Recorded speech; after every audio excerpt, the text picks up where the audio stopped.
Y'all coming in the chat, like the chat.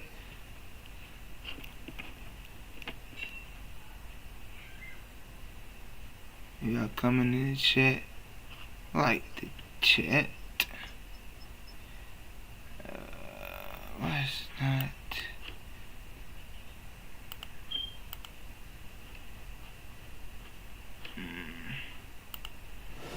In the African nation of Nigeria, millions of Christians are persecuted by Islamic terror groups.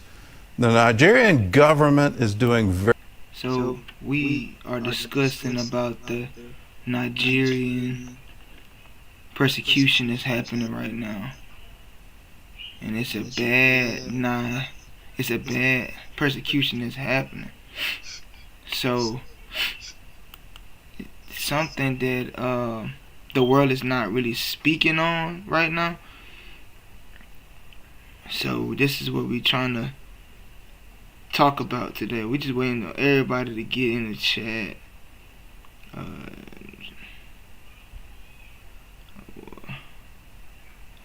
Trying to find why the thing not pulling up right now. Trying to find. Yeah, okay, this. Okay. Alright. Trying to see. Okay, we ready to go. Okay. very little to stop the attacks. Well, now religious freedom advocates, including one member of the U.S. Congress, are taking action. CBN's Kelly Wright has this look at the crisis. On this very day, 210 persons were slaughtered in one night, in less than 24 hours. The video from the Father's Day massacre includes... The thing I don't understand is like, why is... It's like, why don't the United States support them if the United States is supposed to be a Christian nation? That doesn't make sense to me. Why don't the United States support the Nigerians that's Christian? This is why I say religion is the cause of a lot of things. Religion is the cause of a lot of things. And I always say in my channel, the United States is the worst nation when it comes down to supporting Christians. Let's get back to it. Graphic images of people being burned alive, families attacked, and homes destroyed in Yelawata, Nigeria. That very day, it was raining, so Fulani herdsmen, they invaded the community and claimed so many lives. Around 12 midnight, we started having calls from your... Weird. You see what I'm saying? So, when will the world wake up to this slaughter? When will we come together to stop the religion forces that's taking over the world right now? Let's get back to the video. Water that the Fulanis have come and they are killing, burning. Friday night, I was sleeping in my house. See my house there. I come here, they shoot gun.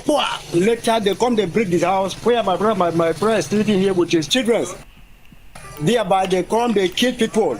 They were breaking the house. Say, Allah Akbar, Allah Akbar, Allah Akbar. These first-hand accounts gathered by Truth Nigeria journalists describe the ongoing atrocities in a terror campaign to eradicate Nigeria's Christians. And this is why religion is causing a lot of destruction in the United States or around the world. Because when you have Muslims predominantly inside of Nigeria, and then you have Christians predominantly inside Nigeria, it's to start a conflict.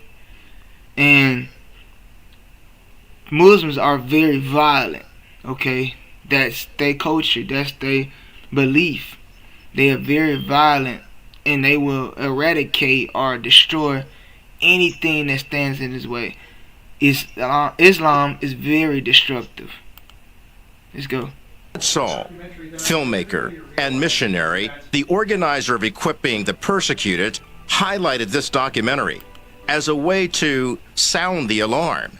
We need to fight this thing threefold. One, America as a government needs to get involved with a very little. I'm talking very little of our resources. If we just did the very little bit of push an aggressive foreign policy, throw some sanctions, whatever it takes, I think we can put a significant dent in this and put a stop to this. U.S. Representative Chris Smith of New Jersey, who has traveled to many dangerous areas in Nigeria, has introduced a resolution in Congress to help stop attacks fueled by religious hatred. There has been an exponential increase in attacks on Christians and some Muslims, but Christians in particular. And the thing about politicians is that it's all about the money. It's all about the money. It's not about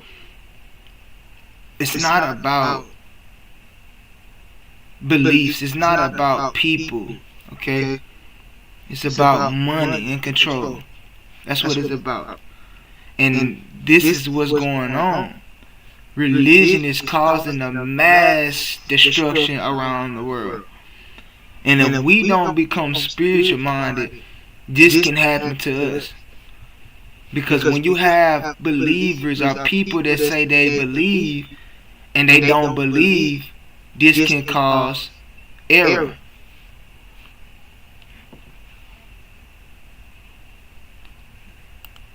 Protestants, evangelicals, Catholics, they're firebombing their churches. The Fulani are killing them with absolute impunity. So, yeah.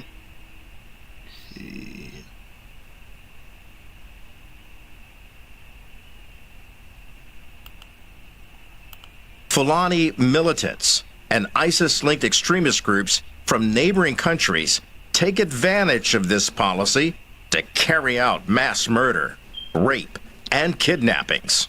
We're also calling on President Trump to reissue, which he did in his first term, the designation of country of particular concern. And that then gives the president wide latitude to impose sanctions.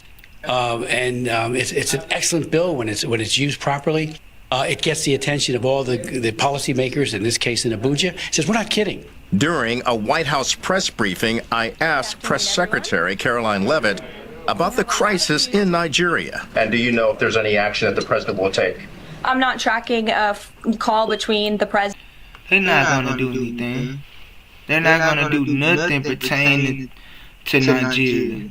They know Nigeria is a poor country that has nothing to offer the United States of America. So Trump is not going to do anything. It's going to continue to be unless the world as a collective people stand up and be like, enough is enough. So Nigeria is really just messed up inside. Its government is corrupt. Nobody is actually standing up for the Christian people that is being slaughtered. You have Boko Haram, Islamic people, Muslims, which are fighting and battering the Christian population. So, what would the United States do? Nothing. President and the head of Nigeria. I know the president wholeheartedly condemns the persecution of Christians or frankly of people of any faith all over the world, but I don't have any updates for you in terms of sanctions in this part of the world. Looking beyond any government response, Judge Saul is calling on the church and Christians in America to stand with the persecuted in Nigeria. They need to pray. They need to be a voice for the voiceless. They need to be a voice for our persecuted brothers and sisters. Kelly Wright, CBN News. Well, whatever pressure we can put on the Nigerian government, we need to put it on the Nigerian government. They're the one responsible for the safety of their own citizens, and to let these armed groups have sort of free reign in the northern part of Nigeria makes no sense. And it doesn't make sense.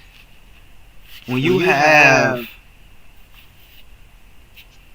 a conflict like that's been going on for thousands of years, hundreds of years, and there's nothing to do but to be like, hey, you know, I'm looking at it, I know what you're going through, but yeah, I'm not gonna do anything at all because I'm comfortable.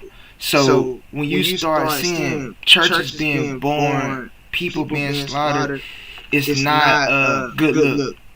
And the United States of America could do something about it.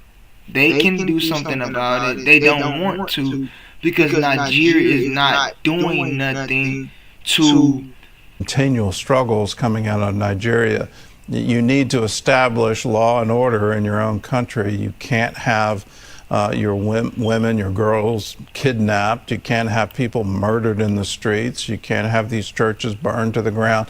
All of that is happening, and it's happening on their watch. So whatever we can do as United States citizens to petition our government and to support this bill in Congress, and then move on the administration and the State Department to do the very necessary work of saying, look, it's time for you to stand up for your own people. It's time for you to protect Nigerians. So let's do our part and hope. I mean, it starts with the Nigerian government. That's who it starts with. The Nigerian government has to be able to stand up for itself. And this is not going on. This is not happening right now. So you're going to continue to see slaughters and continue to see things that is not right happening in Nigeria because somebody's not standing up for what's right. To give an introduction, I need to give you a little bit of background as to who and why I'm even talking about this tonight. And to do that, we